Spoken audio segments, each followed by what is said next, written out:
ஐயா, இலவசம்னு எதுவுமே கிடையாது. யாரும் யாருக்கும் எதையும் சும்மா கொடுத்துட மாட்டாங்க. தலைவர் படத்துல போய் சூப்பர் ஸ்டார்னு பாட்டு ஸ்டேட்டஸ் வைக்கணும்னா கூட 200 ரூபாய் நம்ம கொடுத்து டிக்கெட் வாங்கணும். நமக்கு ஒண்ணு ஃப்ரீயா கொடுக்கறான்னா அதற்கு வேற எங்கோ நாம் பணம் கட்டுகிறோம், வேறு எதையோ ஒன்றை நாம் அவர்களுக்காக கொடுக்கிறோம். அது என்ன என்று சிந்திக்க வேண்டும். இங்க 1000 ரூபாய் கொடுத்து அங்க 2000 ரூபாய் எடுத்துறாங்கன்னு சொல்ல வர்றீங்க. தேர்தலுக்கு கொடுக்கப்படும் வாக்குறுதியிலேயே என்ன இலவச பொருள்ங்கிறத வச்சு யாரு ஆட்சின்னு சொல்லிட முடிகிற அளவிற்கு தான் தமிழ் மக்களின் அரசியல் புரிதல் இருக்கிறது.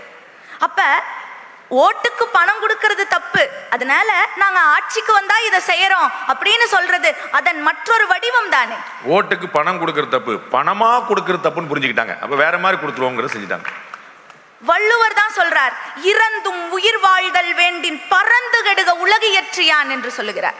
இறந்து ஒருவன் நிற்க வேண்டிய சூழல் வந்தார், கெஞ்சி இதற்கு தா அப்படின்னு ஒரு கையேந்தி ஒரு மனிதன், ஒரு சாமானியன் நிற்க வேண்டிய சூழல் வரும்னு சொன்னா இந்த உலகை இயற்றியவன், அது அரசன் எடுத்துக்கொள்ளலாம், அது அரசன் என்று எடுத்துக்கொள்ளலாம், இறைவன் என்று எடுத்துக்கொள்ளலாம், அவன் அழிந்து போகட்டும்னு தலைவனுக்கு சாபம் கொடுக்கிறார் வள்ளுவர் என்று சொன்னால், ஒவ்வொரு முறையும் மக்களை இலவசங்களை எதிர்பார்த்து நிற்க வைக்கும் அரசாங்கங்களை எப்படி ஏற்றுக்கொள்ள முடியும்?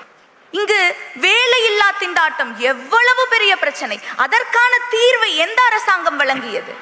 ஒரு பொருளை கொடுப்பதால் எப்படி நம்முடைய வாழ்க்கை முன்னேறும்? மீன் பிடிக்க கற்றுக் கொடுக்காமல் மீனை கொடுக்கிறார்கள் என்ற சூழ்நிலை மாறி அந்த மீனை குழம்பே வச்சு கொடுத்துடுறாங்க.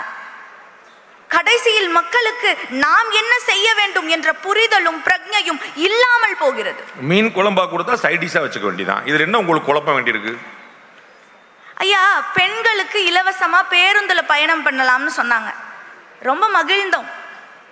ஆனா சமூகத்துல எங்களுக்கு ஒரு மரியாதை இருந்துச்சு, போச்சையாது. இன்னைக்கு ஓசிங்கிறாங்க, ஃப்ரீயா தானே வரீங்கிறாங்க. ஒரு பேருந்து ஒரு பொண்ணு மட்டும் தனியா நின்றுட்டு இருந்தா நிக்கிறதே கிடையாது. பேருந்திற்கு ஏறிய உடனே ஒருத்தர் சொல்றாரு, நெகுந்து நில்லுமா, சும்மா தானே வர. நான் சும்மா வரலங்க, அது என்னுடைய வரி பணத்திலிருந்து எடுக்கப்பட்டதுன்னு நான் சொன்னா அவருக்கு புரியும் நினைக்கிறீங்களா? இலவசமாக மதிய உணவு திட்டம் வழங்கியதையும், இலவசமாக கல்வியும் மருத்துவமும் இருப்பதை பற்றியும் சொல்லலாம். அப்ப அரசாங்கம் செய்யற எல்லாமே இலவசம்னு சொல்லிட்டா அரசுக்கான கடமை என்று என்ன இருக்கிறது? பெண்களுக்காக கொடுக்கப்பட்ட இந்த விஷயம் நீங்க சொல்லலாம், பொருளாதாரத்தில் பின்தங்கிய எத்தனையோ பெண்களுக்கு இது பயன்பட்டு இருக்கிறதே என்று. நான் சொல்வேன், அது பொருளாதாரத்தை அடிப்படையாக கொண்டு வரப்பட்ட திட்டம் அல்ல.